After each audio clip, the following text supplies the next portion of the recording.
प्रार्थना की शक्ति। एक अमीर आदमी बहुत जल्दी में एयरपोर्ट पहुंचता है। वो प्लेन में बैठ जाता है। वो खुश था कि वो टाइम पर पहुंच गया। उसे कॉन्फ्रेंस में जाना था। उसको स्पीकर के तौर पर बुलाया गया था। वहाँ उसको सुनने वाले बहुत लोग थे। उसने अपना लैपटॉप खोला और तैयारी करने लगा। अचानक से मौसम बहुत ख़राब हो गया। पायलट ने अनाउंसमेंट किया कि मौसम बहुत ख़राब है। प्लेन को नज़दीकी एयरपोर्ट पर लैंड करना पड़ेगा। आदमी को गुस्सा आने लगा। जब वो प्लेन से उतरा तो बहुत परेशान था। वो समझ नहीं पा रहा था कि अब क्या करे। उसका जाना बहुत ज़रूरी था। उसको परेशान देखकर एक सज्जन बोलते हैं कि टैक्सी से चले जाओ, 3 घंटे में पहुंच जाओगे। उसने एक टैक्सी ली और निकल गया। खराब मौसम के कारण ड्राइवर को गाड़ी चलाने में काफ़ी दिक्कत आ रही थी। आगे मौसम और ख़राब होता जा रहा था। आगे रास्ता समझ में नहीं आ रहा था। वो रास्ता भटक गया था।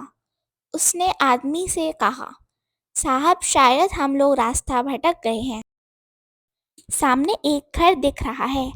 यही कुछ देर रुक जाते हैं। जब मौसम कुछ ठीक होगा तो आगे चलेंगे। ऐसे मौसम में आगे जाना खतरनाक होगा। आदमी समझ चुका था कि अब वो कॉन्फ्रेंस में नहीं पहुंच पाएगा। वो टैक्सी से उतरा और उस घर के दरवाजे को खटखटाया।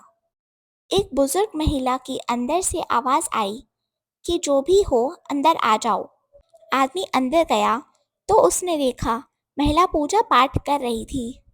एक छोटा कमज़ोर बीमार सा बच्चा सो रहा था। उसने आदमी को बैठने के लिए कहा। जब पाठ पूरा हो गया तो वो पानी और कुछ खाने को लाई और कहा कि जब तक मौसम ठीक नहीं होता आप आराम से यहाँ रुक सकते हैं। आदमी उस महिला की अच्छाई से काफ़ी प्रभावित हुआ। उसने कहा, माता जी आप मेरे लिए भी प्रार्थना कर लीजिए कि जिस काम से मैं जा रहा हूँ वो टाइम से पूरा हो जाए। महिला ने कहा, बेटा मैंने तुम्हारे लिए भी प्रार्थना की है। भगवान सबकी सुनते हैं, पर पता नहीं मेरी एक प्रार्थना भगवान कब सुनेंगे। ऐसा बोलकर महिला उदास हो जाती हैं। आदमी पूछता है, कौन सी प्रार्थना माताजी? बुजुर्ग महिला बोलती हैं, बेटा ये जो बच्चा देख रहे हो ये मेरा पोता है। इसके माता पिता नहीं हैं, सिर्फ मैं ही हूँ इसके साथ। इसको एक भयानक बीमारी हो गई है। यहाँ के सब डॉक्टर बोलते हैं कि यहाँ इसका कोई इलाज नहीं है। इसका इलाज केवल दिल्ली के एक डॉक्टर ही कर सकते हैं। और मैं एक बूढ़ी गरीब कैसे लेकर जाऊँ वहाँ, और इलाज का खर्चा कहाँ से होगा।